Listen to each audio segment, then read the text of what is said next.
Hi, I'm Brian. Hi, I'm Merisa. And this is Human Coupling, the show about what it means to be human and being a couple. So whether you're married, divorced, dating, or don't know where you land, we're here to help. Hey everyone, and welcome to another episode of Human Coupling Podcast. Hey Brian. Hey there, Marissa. How you doing? How's everybody out there in podcast land tonight? As usual, I hope they are lovely and beautiful just like they want to be. So, tonight's topic, Brian, is good intentions and that road to hell that they pave. What say you? Wow, that's a big one. There's a lot to say about that. I would think so, but what does it have to do with coupling? Coupling as it pertains to you, me, him, her, them, they, whatever you want to call it. Yes, all inclusive in this family, baby. Definitely. Well, you know, when it comes to coupling, there's a lot of things where good intentions get placed. Of course. So let's start from the beginning. What about when the couple gets together and everyone tries to stick their little nose and their little advice and their little tidbits? Isn't that always fun? I think that's always a good intention, but guess what? You will cause problems. So let's go into the magical human coupling time machine and go back to when we were first together, right? Okay, that sounds great. Let's do that. Okay, we're going to go back to when we were first together, and when people start realizing that you were being serious for the first time. Uh-huh. Everybody has different advice to give, don't they? Of course they do. They like to give you their advice. They like to share. I don't like to share, but they like to share. Yeah, and what happens, I mean, what's your opinion on that when everybody says, opinion? Well, you should do this, you should do that? Oh, yeah. I don't know. I just have to listen and smile and nod my head and remember that fool is not in a relationship and he shouldn't be telling me what to do. Sure. Exactly. So if you're not in a couple, please don't try to give people who are trying to build a relationship advice. It's just not nice, you know? Just keep it to yourself, all right? Keep it to yourself. And if you have your jealousy and you have your issues, don't project them onto the new couple. Please don't. Exactly, because even though you're trying to be nice, your underlying hatred for them being all happy and smiling and in love is going to seep into that advice. So just don't do it. It's true. Yeah, I'm going to be harsh on this one, Brian, because this is a harsh topic because people do dumb crap whenever they have good intentions. They do dumb crap. You know, I'm going to use kind of a vulgar phrase here, but you hear it a lot and it works. Okay. Opinions are like assholes. Everybody has one. Exactly. So sit on it. There you go. That's a good one. Of course. You got to sit on your damn advice. Stop it now, okay? We love you, but maybe you just don't know what you're talking about. And also, when you have that uncle, aunt, or friend that's been married six times and wants to sit here and give you advice, or you have that one friend say, oh, you know, I had a coworker once say, you know, there are no good men in this world, blah, blah, blah, blah, blah. And I very nicely said, you know, you've been divorced twice.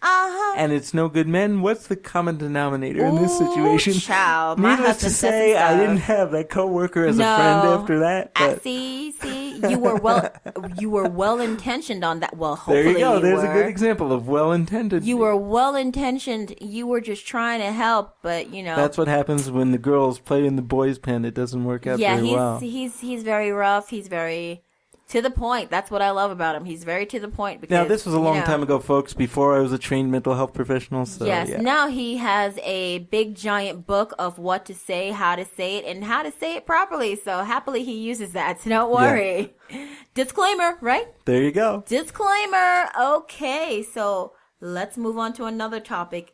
All right. On good intentions and how they relate to the couple. What do you got, Mr. Brian? Let's see. What do I have here? Well, let's see. You have the great big book of intentions. Me? Yes, you do. Because I'm the girl, I hold the book of intentions. Okay. Yes, she really well, does. Let's talk about that age-old conundrum, folks. When you are about to go out on the town and you are getting dressed, you're the one that cares. You're the one that's in there for an hour and a half and he's looking at his watch and yelling at you under his breath. Exactly. And then you come out. You're finally ready to present yourself to him after all that hard work, mind you. And you say, how do I look in this? Now. And you know what I hear? Now you know what crazy. I hear? This is the crazy part. When I hear that question, I hear, dun, dun, dun. Of course, because this, my friend, is a setup. And how you answer this can either be good or bad. Now, let me just talk about it from my male heterosexual point of view. Your male perspective. Gentlemen, listen to me and listen to me well. There is no right answer to this question. No, it's a friggin' setup. That's all it is. There's no right answer. So you can't even run from it because if you don't say anything, she's not even going to leave the house. Uh-huh. I know because I've said something even jokingly, and it has blown up in my face many times. I know because there you go with the good intentions again. You were trying to lighten the mood in a tense situation, so his good intentions told him to crack a joke. Yeah, no, it's not a good idea. Wrong move, friend. Wrong move, buddy. Wrong move. That's a rookie move right there, trying to lighten the mood because you're scared out of your mind. No. Exactly. Face your problem head on, people. And here's the thing. You could say, why, honey, you look beautiful. You always look beautiful in whatever you wear. So her answer would be what? So when I'm dressed like a bum, I look beautiful too? Then what the hell am I doing this for? Exactly. Ah, crap. We have just walked into the realm of bullshit posturing, people. It's like walking into a minefield. Yep, that's right. You gotta tread lightly. I feel bad for you. You just hear the explosion. No, yeah, I know. This is an explosive topic. This is an explosive question because I'm gonna speak for me. Okay, please do. I am gonna speak for me with this crazy question. And sort of for other heterosexual women out there. Sure, why not? Let's call them other heterosexual women or whoever the hell's listening because they want to listen to us right now. Exactly. When I ask that guy over there, handsome, sweet as he is, the question of, so how do I look in this? I'm not really asking his opinion. I don't really care what he has to say because I pretty much have made up my mind. Whatever he says is the opposite of what she wants to hear. I'm not going to say it's the opposite. It's just really, I'm trying to be nice and include you in the situation, but I really don't want your opinion. Basically, if you just said, do whatever you want, that would have been fine too, but then I would have said, oh, no, he's ignoring me. So there's just good answer. I think you should just wait in the car. I think that's my answer to that question. You know what I've done? Wait in the car. It's funny that she says wait in the car, but you know what I do nowadays, folks, after almost 13 years of doing this? Huh? She asks me that question, I turn around and I wheel my crippled ass out the room. Because you can do that. You're so nice. Anyway. And that's exactly what I do, and even that gets me in trouble. It's not if I'm going to get in trouble, it's what's the smallest amount of trouble. Now let's flip the script a little bit, shall we? Okay, let's go there. And I'll ask her how I look. And, those of you out there in podcast land that know me know that I take a great deal of pride in my appearance. And, so I'll be working really hard to try to look good. It's kind of, it's not a typical guy thing, but it's something that I do.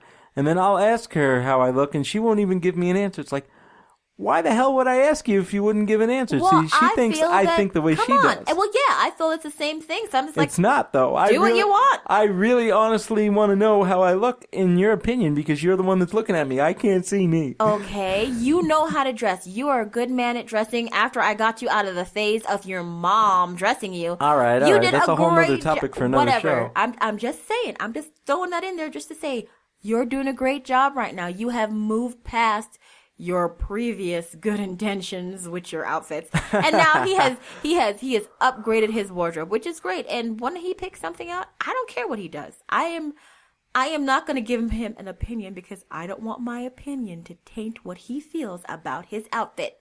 That's my well-intentioned answer. Do what you want, wear what you want. Here's a secret, though. Here's a secret from Manland. Whatever. We truly don't have an opinion unless you tell us what we think. The reason why we're asking you is because we don't know. That's absolutely. We honestly don't know. Absolutely crazy. It's your body. Just like, okay. Let's move on to a different topic. What about when I ask you, hey, babe, what do you want for dinner? Didn't we do a whole show on this? Didn't we do a whole show on this? I don't know, did we? But I'm just saying, this is a part of a good intention conversation. I'm trying to include you on the meal that's going to be placed in front of your face. When you say to me, I don't know, get what you want, that doesn't help. It's hard to pick what to eat every day. Since we're vegetarians, we don't eat meat. We have to pick and plan, and I try to cook every single day. I'm one of those, let's be in the kitchen all the goddamn time kind of people right now. So if you were to suggest a meal and help me one day get rid of that part, that would be good, but I do it from time to time, but honestly, folks, I don't think you do. I'm not very good at it. I'm really not very good at it. My being the person who feeds you, I don't want to seem like I'm forcing you to eat what I want you to eat, because that sounds horrible. And truthfully, folks, I don't feel forced, because if I don't like something, I'll say it. But generally speaking, she's a wonderful cook, and I like what she makes, and I it's that simple. know, but I still don't want you to get so complacent. This is my intention here. My intention in asking you, what do you want to eat, goddammit, is to make sure that you don't get complacent. And in his head, I'm just bothering him. Why is she asking me what I need to eat? That's not true Can't she at just all. put the damn plate in front of my face? That's not true at all. Now. I honestly don't know. And come on, you eat the food too. You can't remember what you ate a couple of days ago. This is what, well, let's be honest too, folks. For those of you who aren't vegetarian, the only way you can keep vegetarianism alive is to continually change things. Of course. So it becomes difficult to remember what you ate, because every week you try to do something different. I know, and that's makes it very really, really hard, and that's why I try to write that crap down now as much as I can. But still, can't you remember one good thing you ate? You're like, well, hey, you know what this I like illustrates? This. You know what this illustrates, Marissa? What does this illustrate? Except me arguing. Well, no, but the arguing illustrates exactly what happens with the best of intentions. Yep. You see, and it comes back to the biggest C of the two C's that we always talk about, which is communication. And that compromise. But still, communication is the part here. It's not necessarily about the compromise. It's about Today the we're not talking about the compromise. We're talking about the communication. Because good intentions are one-sided. Oh, God. In the fact that one person doesn't really know the good intentions of the other person. Mm-hmm. So they may take it completely wrong, because it's not like a conversation. It's not like it's something that you've discussed. You are looking at that person, and by what you know of them and by what you're reading of them, both on the surface and subconsciously, you're trying to make a guess at what would be best for them. Like one of the things that I can say, it's just kind of a thing out of the blue, but you'll hear that maybe, a woman may go and say, have a day of pampering to herself, go get her nails done, go shopping, whatever. And so the husband or the boyfriend or the significant other decides, let me do something nice and clean up the house, and put some rug freshener down and vacuum and do those different things. And unknowingly, when he realizes there's not the right type of stuff, or when they realize there's not the right type of stuff, they go out and buy some new things. And they use it because, wow, I like this smell. This is something new. Maybe she'll like this. It'll be something that's refreshing. She comes home, sees everything's a little different in a different space, and everything smells a little different. What the hell is this? Yup. And then they feel that they have to, redo it all again so that it's done right. And then, guess what? Something that was intended to be nice turns into a fight, and everything blows up into a big ball of crap. Okay. So this has happened to him before. That's why he's happened. memorizing this scene from memory. He's like, remember when you did this? I was well-intentioned. I'm not saying it's necessarily happened with you, but it did happen. Oh, well, it probably did, because you know me, I am crazy about my cleaning, because in this relationship, I have to make sure, as my husband's wife and caregiver, that he is always in the best of health. And yes, I do things a certain way. I'm sorry about that. Well, see, her contempt is coming out already, folks. Whatever. I do things the way I do things, because I know it's the best. For all these years we've been living together, and I have been your sole provider of care. I agree with you. You have never ended up in the hospital, so you better kiss my ass. But that being said, no. But that being said, see, this illustrates my point. One person cannot do things the way another person does them, no matter how much they may want to. I know. So the best intentions in the world are just going to wind up being the worst thing that you could possibly do. So, yes. In your opinion, Marissa, I'm curious, because I want to take a back seat from the clinician role for this episode. Oh, are you going to do that, dearie? Yeah, I see. There's the contempt, folks. I don't care. Huh? No, but in your opinion, what do you think about good intentions and all these topics and some of the other topics we haven't spoken about? What do you think the best way to handle all of this is? I'm just curious. Frankly, I don't know, because I am not a clinician. Oh, forget about that. As a person. I know. I'm answering the question, and you're just jumping in on me there, buddy. There you go. Let me answer the question. Okay. And as I said before, truthfully, I don't know, and I don't have a clinical background to give you a wonderful answer. All I'm going to say is, You need to learn from previous mistakes that you thought were just the best thing that you're doing. And think to yourself, where is this going to end up if I proceed in the direction I want to? Try to avoid awkward and terrible situations. That's all the advice I can possibly give because it's an honest piece of advice. You're going to have to see what that situation is. Take a moment to think, and remember, even though you think that joke you're going to crack is going to be super funny, yeah, you're not going to go anywhere if you make that damn joke. So pull it back, buddy, and save it for someone else. It's true. It's true. I've been guilty of this as well. Yeah. And a lot of those joke crackings and things like that, that's a way to break some tension. I know. Because you see the tension, it's like, crap, how am I going to do this? Maybe if I make her laugh, it's going to work out. But Never does. But you know what?